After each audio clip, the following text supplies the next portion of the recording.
The Krillian warfleet had never encountered anything quite like humanity.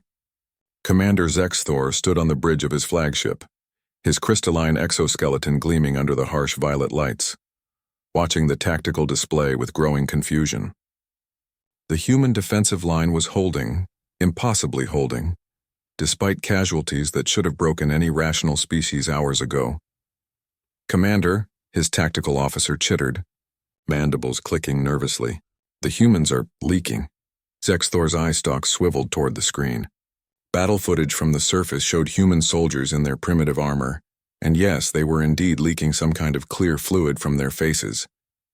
The liquid poured from their optical organs ran down their cheeks mixed with the dust and blood of the battlefield.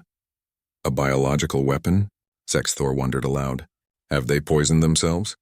Unknown, Commander. But they continue fighting. If anything, they're fighting harder. On the ground, Sergeant Leo Martinez wiped the sweat and tears from his face with a grimy hand, leaving streaks across his cheeks. His squad was pinned down behind the wreckage of a dropship, plasma fire scorching the air above their heads. Next to him, Private Elsa Hoffman was breathing hard, her face wet with perspiration and tears she didn't bother hiding anymore. "Leo," she gasped between bursts of covering fire. "We're not making it out of this one, are we?" Leo looked at her, really looked at her.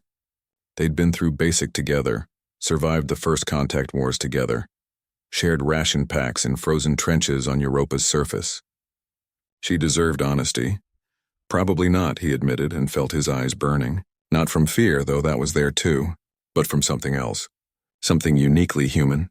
But we're sure as hell taking as many of these bastards with us as we can. Elsa laughed. Actually laughed, even as tears streamed down her face. "You know what the crazy thing is? I'm scared out of my mind, but I've never felt more alive." Above them, in the Krillian command ship, panic was beginning to spread.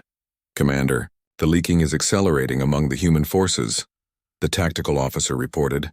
"Our xenobiologists are analyzing the fluid samples we collected from previous engagements. And it's water, sir, mixed with salts and proteins. It appears to be some kind of thermoregulation and emotional response mechanism." Zexthor's confusion deepened. "Emotional response? They leak when they feel emotions?" "Yes, Commander. The humans call it crying or sweating. Our analysis suggests it occurs during extreme stress, fear, pain, and..." The officer paused, checking the data again, "during determination and bonding experiences." "That's irrational," Zexthor stated flatly. "No warrior species would compromise their visual capability and tactical awareness by leaking fluids during combat. It must be a malfunction. They must be dying.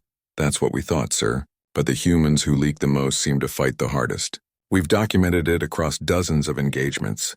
When they start leaking, they become unpredictable, dangerous." On the surface, Leo's squad had been reinforced by survivors from 3 other units. They were exhausted, wounded, running low on ammunition, but they were still fighting, still holding the line. Elsa watched as a young private, couldn't have been more than 19, took a plasma burn to the shoulder. He screamed, tears pouring down his face, and then he picked up his rifle with his good arm and kept firing. She felt her own tears come harder, a mixture of pride and grief and something fierce that had no name. "Leo," she shouted over the chaos. "Why do we do this? Why do we keep going when we know it's hopeless?" Leo fired a burst, dropped behind cover to reload, and looked at her with eyes that were wet and red, but blazing with life. "Because they're counting on us. Earth is counting on us. And because if we're going to die, we're going to die as humans. We're going to feel every damn second of it." Something shifted in the air. The plasma fire from the Krillian position slackened, then stopped. "Cease fire," Leo ordered. His squad obeyed, confused. In the sudden silence, they could hear the alien ships above them. But something was different. The engine signatures were changing. Moving away.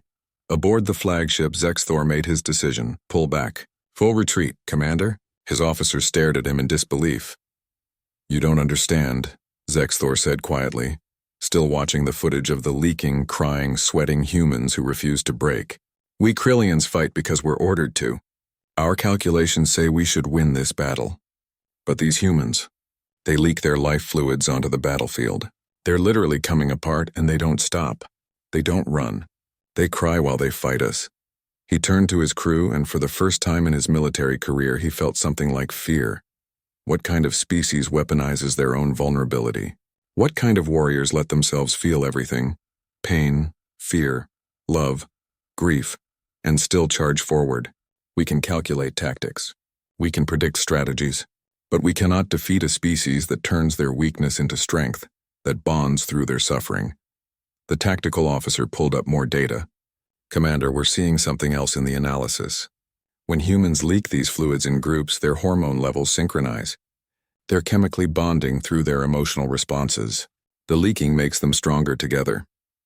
Zexthor looked at the screen one last time, at Leo and Elsa and their squad, standing together in the ruins, faces streaked with tears and grime and blood, still standing, still ready.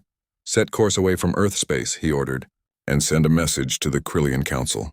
Tell them humanity is to be left alone. Mark their territory as forbidden. What reason should I give, Commander? Zexthor thought about those leaking eyes, still fierce, still human, still fighting. Tell them the humans are insane. Tell them the humans leak during battle and become more dangerous. Tell them whatever you want. But make sure the Council understands. Humanity doesn't fight in spite of their emotions. They fight because of them, and that makes them the most terrifying species in the galaxy. As the Krillian fleet jumped to hyperspace, Leo helped Elsa to her feet. They were both crying now, crying and laughing and holding each other up. We did it, Elsa whispered. We actually did it. Leo nodded, unable to speak, his throat tight with emotion. Around them, the squad was embracing, tears flowing freely, celebrating their impossible survival. Above Earth, the alien fleet vanished into the stars, carrying with them a new truth. Humanity's greatest weapon wasn't their technology or their tactics. It was their ability to feel everything, to leak their hearts onto the battlefield and to fight anyway. That was what made them unstoppable. That was what made them human.